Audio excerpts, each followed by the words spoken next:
baarlamaanka waxaa lahaa car iyo carbex qolo waxa loo odhan jiray G7 qolana G8 qolana waxa hogaamin jiray maxamed xaashi cabdi qolada gariya gardaraan u bixinay madaxweynuhu khaldan yahay qolo kalena maxamed oo cabdin la oran jiray ninkaasina group buu watay iyana waxa loo jiray gariya gardaro madaxweynuhu hagaagsan wuxuu warniyo kacsiin telefoonka xidhanaya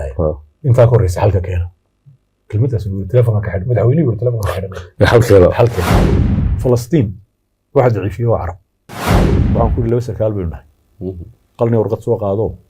si nuga adkaanay nimankan anaga waa kama adkaan karo hadalkaas aan uga marka hadalay dhamaantii anigu hadaladaasi waa dead oo dhinta wax aliyaalo waxa inoogu fadhiyaana ma jirto anu waxaan maqlay reeraha qaar le waan ogaan baa kaba soo qaada reerkayga de wax loo dhimay reerkaygu ma jiro ururka horseed wax loo dhimay ma jirto wax Cabdilaahi gooni loogula baxayna ma jirto oo xubin commission kamid ah ay shantii kale iska raacay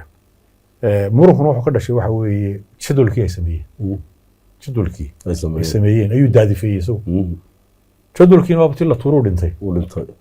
marka horaynu u murannay ayaa ninkii meesha kaga saaraya anuu de logic ku marko dadku dhammaan saas u arkaa